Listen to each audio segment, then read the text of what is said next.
다키스톤 플레이 지난주 이슈에 대해서 한번 점검해 보겠습니다. 단장님, 드디어 트레이드 마감이 됐습니다. 소문난 잔치에 먹을 게 별로 없다고 결국에는 아무 일 없이 끝났어요. 그때 7월 1일 때 그 영상 했을 때 없을 가능성이 좀 높다. 트레이드가 안 될 것 같았어요. 안 될 것 같다고 생각하셨던 이유가? 그때도 얘기했지만 다들 그 윈나우 하니까 7월 트레이드라는 거는 메이저리그도 그렇고 결국에는 셀러 구단이 있어야 되는데 셀러 구단이 뭐 키움밖에 없으니까 좀 일반적인 트레이드만 가능한 거죠. 마감 시한에 맞는 트레이드가 없을 것 같은 거예요. 그런데 마지막 날까지 소문은 많았어요. 뭐 롯데와 하나를 포함해서 많았는데 잘 안 된 이유가 뭘까요? 다 이해관계죠. 뭐 마지막 날에 뭐 롯데 하나는 오픈된 거고 그거 말고도 뭐 물밑에서는 계속 논의를 하죠. 이해관계가 안 맞는 거죠. 결국에는 결국 조상우 선수의 트레이드는 없었던 걸로 됐는데. 부상당한 게 크죠. 정상적인 몸 상태라야지 트레이드를 하는 건데 게임을 못 나오는데 어떻게 트레이드를 하겠어요. 두 번째로는 그 김희집 선수 트레이드가 발목을 많이 잡았다. 1라운드, 3라운드를 받았으니까 키움에서는 당연히 조상우 선수를 팔 때 1라운드, 2라운드를 얘기할 수밖에 없잖아요. 그게 아무래도 좀 장애가 됐고 근데 조상우 선수는 제가 볼 때는 시즌 중이 가치가 더 높지 않았을까. 올 시즌 끝나고 또 트레이드는 저는 재점화될 가능성이 많다고 보거든요. 이제 FA가 내년 시즌 끝나고 FA니까 키움 입장에서는 조상우 선수 내년까지 보유하고 FA로 풀리는 것보다는 그 전에 트레이드를 하는 게 아무래도 이득이 있잖아요. 키움이 내부 FA를 이렇게 재계약한 사례는 없잖아요, 사실. 이게 시즌 중에 트레이드가 저는 가치가 높은 게 분명히 급한 구단이 있으니까 시즌 끝나면은 냉정하게 판단하죠. 키움 입장에서는 시즌 중이 더 좋은 가치를 받을 수 있지 않았을까 하는 생각입니다. 조상우 선수를 김희집 선수 트레이드 때문에서인지 몰라도 어쨌든 1, 2라운드를 원했을 거다. 키움 입장에서는. 그랬겠죠. 근데 이제 그거를 키움 입장에서 그 눈높이를 조금씩 계속 낮출 수는 없었을까요? 구단 입장에서는 그렇게 낮추지는 않아요. 낮추죠. 시간 지나면 결국에는 시장에 올리잖아요. 1, 2라운드를 얘기해서 그걸 사겠다는 구단이 있으면 그 가격은 유지가 되지만 1, 2라운드 줄 구단은 없어요. 현실적으로. 그러니까 결국에는 키움도 1, 2라운드 다 주장하지 않고 1라운드만 확보하고 추가로 알파의 카드를 아마 얘기했을 거예요. 그러니까 카드는 계속 유동적인 상황이죠. 롯데와 하나 트레이드 무산됐던 건 어떤 뒷이야기가 있나요? 그날 저도 이제 그 트레이드를 좀 알고 있어서 우리도 준비했잖아요. 영상을. 근데 무산됐는데 거의 이 정도면은 저도 100%라고 봤거든요. 그룹에서 제가가 안 나갔고 최종 결렬이 됐죠. 하나 입장에서는 이제 중견수와 테이브 세타를 보강을 하려고 했었고 이 카드뿐만 아니라 계속 트레이드를 추진을 해왔었어요. 롯데는 그러니까 중견수 카드를 내놓을 수 있었던 거는 올해 11월 7일 날 상무에서 제대하는 조세린 선수에 대한 기대치가 없더라고요. 이 선수가 지금 상무에서 중견수로 나오고 있거든요. 이 선수를 이제 중견수를 맡길 생각을 갖고 지금 이제 중견수를 트레이드 카드를 내놓은 거죠. 그러면서 왼손 불펜과 오선발을 보강하는 그런 컨셉이었습니다. KBO에서 트레이드가 어려운 이유는 뭔가요? 여러 가지 이유가 있겠지만 기본적으로는 셀러 구단이 없어요. 모두가 윈나우고 8월 들어간 시점에서 봤을 때도 윈나우 아닌 구단은 없죠. 키움도 대외적으로는 윈나우라고 하거든요. 그러다 보니까 이게 거래가 성사되려면 매물이 많아야 되잖아요. 그러니까 매물이 별로 없는 거예요. 그러다 보니까 올해 같은 경우는 키움이 유일한 셀러 구단이었죠. 그러다 보니까 매물을 높게 부르고 상대는 부담스러워서 거래가 성사되지 않는 그런 상황이죠. 시장에 매물이 많아야 돼요. 그래야지 이게 거래가 활성화되는데 메이저리그는 마지막 날에 뭐 수십 건의 트레이드가 발표됐잖아요. 근데 우리나라는 안 되잖아요. 가장 큰 건 지금 파는 구단이 별로 없다. 그러니까 일반적인 트레이드는 하겠죠. 근데 7월 그 트레이드 마감 시한에 맞는 그런 트레이드가 지금 안 되는 거예요. 이번에도 느끼는데 트레이드 마감 시한이 좀 차라리 좀 연장하는 게 어떨까. 그러니까 외국인 선수도 8월 15일까지잖아요. 그렇게 늦추는 건 어떨까 싶은 생각도 들더라고요. 이렇게 트레이드가 안 되는 상황이면 좀 더 외국인 선수도 8월 15일이니까 한 2주 정도 늦추면 조금 거래가 좀 활성화 되려나? 뭐 이런 생각도 한번 해봤습니다. 아니 근데 이런 트레이드가 그때마다 다르고 선수마다 다를 것 같긴 한데 결정권은 누구한테 있다고 봐야 되는 거예요? 구단주라고 봐야 돼요. 많은 팬분들이 단장이 뭘 결정한다고 생각을 하잖아요. 그렇지 않거든요. 이게 메이저리그 단장은 기본적으로 인사권과 예산권이 많이 주어지는 상황이에요. 전결 권한이 좀 있어요. 거기도 당연히 CEO 있고 구단주 있지만 단장의 영향력이 있거든요. 우리나라 단장은 전결 권한이 약해요. 이 인사권과 예산권이 없어요. 다 그게 대표이사가 갖고 있기 때문에 단장은 그냥 실무 책임자? 뭐 그 정도? 많은 사람들은 단장이 뭘 좌지우지 한다고 생각하면서 단장이 욕바지가 되는 거죠. 근데 실제로는 그렇지 않아요. 단장은 구단의 대표이사, 구단주가 원하는 방향으로 움직이는 사람. 게다가 최근에 프로야구가 선수 출신 단장이 늘어나다 보니까 그게 더 심해졌어요. 제가 이제 야구단 입사했을 때 단장은 마케팅도 하고 뭐 지원팀도 하고 그런 단장이었거든요. 지금은 선수단 운영만 하는 단장이잖아요. 그러니까 옛날 단장보다 권한이 더 적어요. 어떻게 보면 운영부장 비슷하다? 근데 그때보다 오히려 더 욕을 많이 먹는 거죠. 단장이 뭘 한다고 생각하니까. 근데 오히려 예전보다 단장의 권한이 더 적어요. 축소됐어요.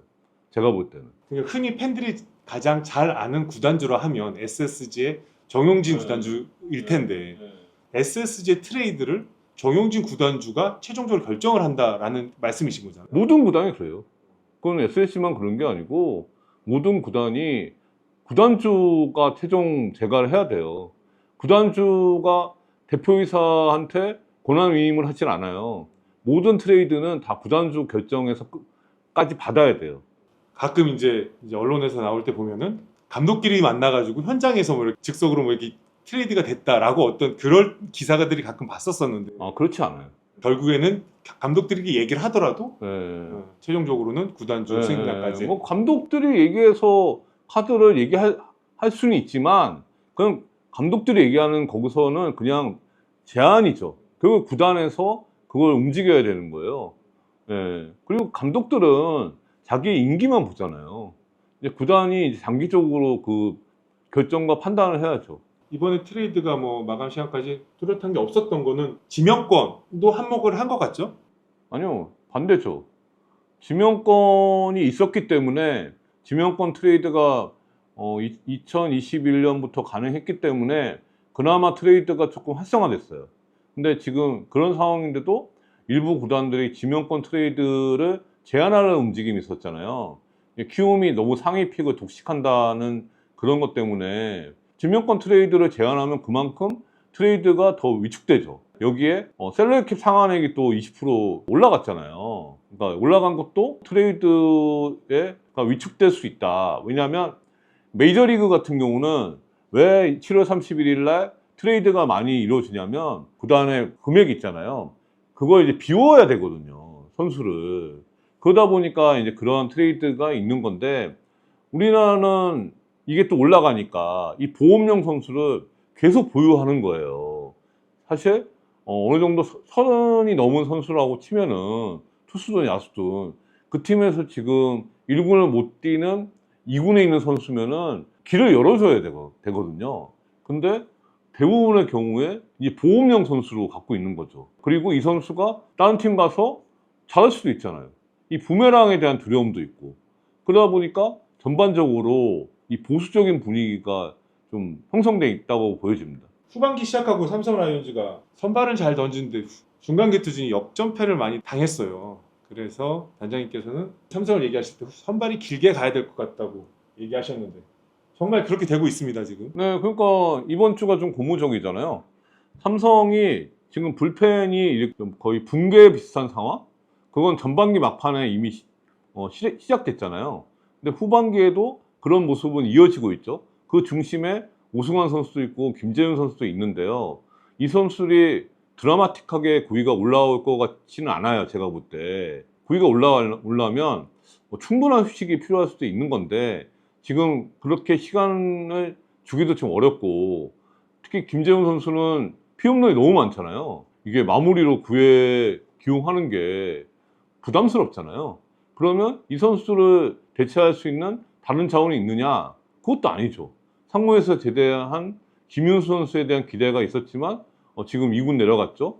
최지광 선수도 필승조로서 좀 가능성을 보이다가 조금 왔다 갔다 좀 하는 상황이고 뭐 그러다 보니까 외부에서 트레이드로 불펜 보강을 하는 움직임도 있었지만 뭐 그것도 뭐 성사되지 않았고 남은 시즌을 이제 한 4분의 1 정도 남았잖아요.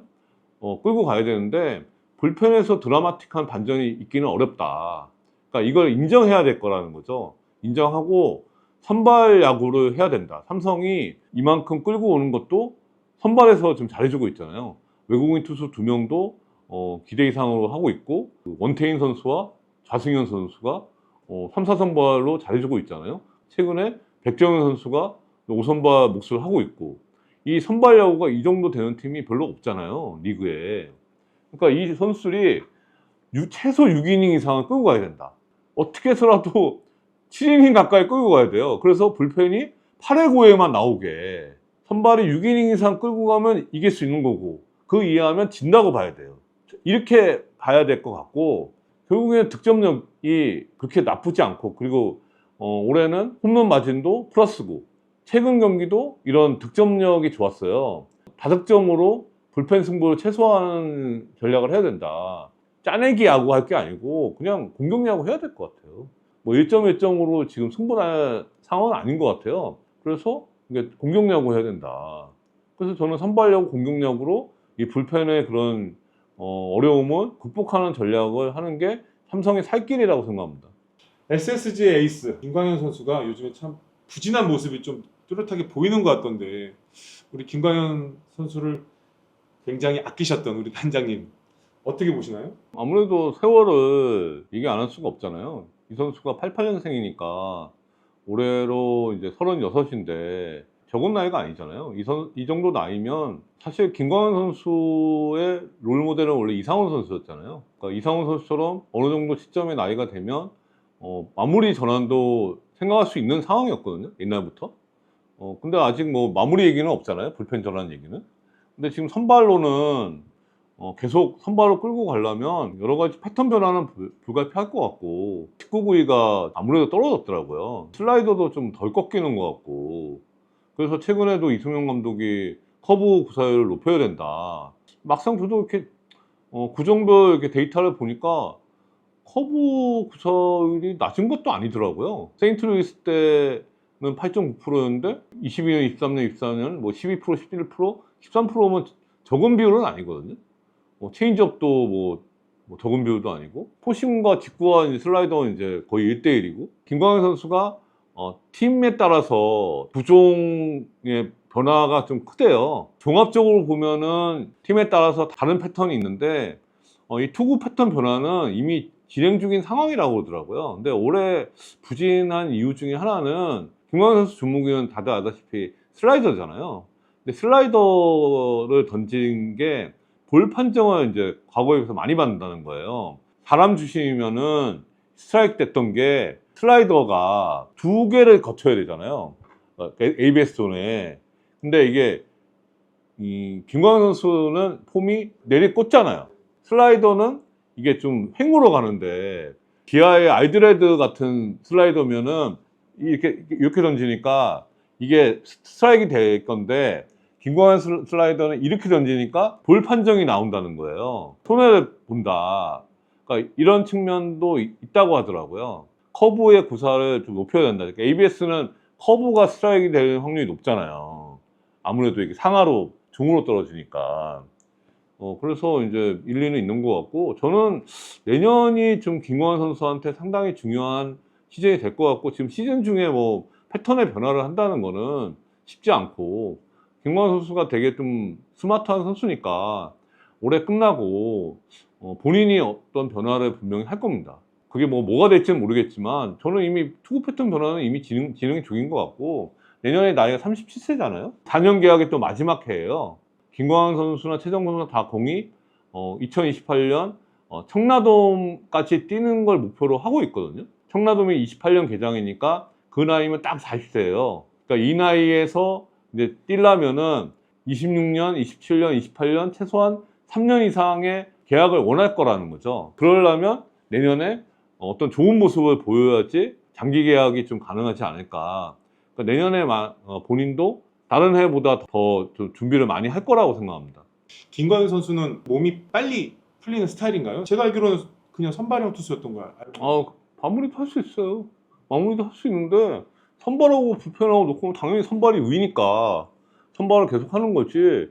김광현 선수가 가끔 22년 한국 시리즈도 그렇고 18년 한국 시리즈도 그렇고 짧게 불펜에서 던지고 마무리해서 파이널 투수가 됐잖아요. 마무리 투수는 예전부터도 가능하다 그랬어요. 가능한데 이제 나이가 들면 그 시점에 할 것이다라고 전망이 있었지. 이제 마무리를 하게 되면 짧게 던지니까 구속이 더 오르겠죠. 자, 키스톤 플레이 이슈 마지막으로는 7월 마지막 날 전구장의 타격이 폭발적이었는데 그 이유가 있을까요? 그러니까 메이저리그는 7월 30일에 마지막 날에 트레이드로 불이 났는데 우리나라는 득점으로 불이 났어요. 저도 야구 보면서 30점, 그러니까 두산 30점 그 스코어 보고 제 눈을 좀 의심했거든요. 예전에 이제 삼성하고 LG가 대구구장에서 1997년인 것 같은데 그때 제가 막 LG 입사하기 딱 직전이었거든요. 직전이었어요. 네, 그래서 기억이 나는데 전 대구에서 보고 있었습니다. 그 경기 봤어요? 27점? 네. 네. 정경배 전경배 말로 없는 뚝박. 네, 그러니까 처음 27점 나기도 어려운데 30점이 어떻게 날까 싶은 거예요 이게. 왜냐면 이게 그렇게 점수 나면 15점 이상 나면은 다들 대충 하는 경향도 있고. 근데 지금 ABS 때문에 예전 심판 같으면은 막 제끼고 이럴 텐데 역시 이게 기계는 자비가 없더라고요. 그러니까 이게 보면 올해 이게 투고 타저가 되게 좀 심화되는 상황이거든요. 근데 저는 이게 ABS 영향도 있는 것 같아요. 이게 ABS가 지금 S존이 하이볼을 많이 잡아줬잖아요. 그러니까 투수들이 다 하이볼을 던질 수밖에 없는 거예요. 예전에 보면은 하이패스트볼을 던지고 그랬잖아요. 근데 저는 하이패스트볼에 대해서 우리나라 KBO 리그에서 하이패스트볼 그 위치에 던질 수 있는 투수가 몇 명 되냐. 그리고 그 위치에 던지는 제구도 안 될 뿐더러 구위도 안 된다. 우리나라에서 그 시점에 던질 수 있는 제구와 145 이상의 구위를 가지는 투수는 10명이 되냐 싶어요. 실제로. 평균 구속이. 그러니까 그렇죠. 145 최소한 145가 그게 그 위치에 가야 의미가 있는 거지. 140 던져갖고 누가 그걸 헛스윙하냐고요. 홈런볼 되는 거지. 타자들을 막기에는 투수 구위가 약한 상황인데 하이볼을 스트라이크를 주고 낮은 볼을 주니까 지금 이게 심화가 되는 거예요. 그러니까 예전 같으면은 투수 코치들이 낮게 던지라고 얘기를 해오는 거를 지금은 높게 던지라고 얘기할 수밖에 없는 거예요. 낮은 볼 던지면 볼이니까 볼 판정을 받잖아요. 팀 평균 홈런 증가의 원인 중에 하나다. 제가 볼 때 이미 2023년에 팀 평균 홈런이 92개였는데 이미 지금 99개가 넘어갔어요. 이런 추세면 2022년은 분명히 넘을 거고 21년 넘을 거고 제가 볼 때는 20년 수준 136개 이 수준에 비쌀 것 같아요. 탱탱볼 시대가 2018년이잖아요. 176개. 이만큼은 되게 어렵고 20년 이제 136개. 이 정도 갈 것 같아요. 18년에 176개 홈런 나다 보니까 그 다음에는 공인구가 또 반발기에서 확 떨어졌잖아요. 다음에 다시 또 올라가고 이게 좀 왔다 갔다 하는데 올해는 제가 볼 때 20년 수준이 되지 않을까. 홈런 너무 많이 나와요. 거기에 투수난이 좀 심각하고 지금 1이닝을 믿고 맡길 수 있는 미들맨이 절대 부족하잖아요. 지금 10개구단 마무리가 10명 있으면 한 3명 정도나 좀 1이닝 맡겠다. 김태견, 유영찬, 박영현 요 3명 정도는 믿을만 하고 나머지는 다 불안해요. 김원중 선수 같은 경우는 그 탭댄스 못 추고 나서 밸런스 완전 깨졌더라고요. 직구 밸런스가 안 맞아요. 그러니까 지금 여기에 좀 가중시키는 게 팀 평균 수책이 지금 증가했죠. 18년, 19년, 20년에는 80개 대였어요. 각 팀의 평균이. 근데 21년부터 이제 90개 대로 진입하더니 지금 올해가 지금 69개가 넘었죠. 이러면 90개 대는 문제 없죠. 이미 70인데 90 중반, 중후반 경우에 따라서 100개도 가능한 뭐 이런 상황이죠. 이거 심각한 것 같습니다. 홈런 많이 나고 시청 많이 나고 경기에 좀 수준이 많이 떨어지는 거죠. 지금 7월 월간 MVP 기아의 김도영 선수랑 삼성의 강민호 선수가 지금 경합 중인데 단장님은 누구를 선택하실 것 같아요? 사실 이게 이번 주가 마지막 주 전까지만 해도 그러니까 김도영 선수가 내추럴 사이클링 히트를 치는 시점에서는 김도영이라고 봤어요. 근데 김도영 선수 그 이후에 조금 하향세? 그리고 강민호 선수가 또 잠실에서 홈런 치고 막 이러니까 애매하다 지금은. 제가 뽑으라고 그러면 강민호일 것 같아요. 지금은 86년생의 그 나이에 이 더위에 선발 포수로 계속 나오는 게 MVP 때문에 그런가? 7월 MVP 타려고? 이번 포수가 이병헌이죠? 이병헌이 별로 미덥지 않은 것도 있는 것 같기도 하고 이 더위에 지금 그렇게 선발 출장하는 게 대단한 것 같습니다.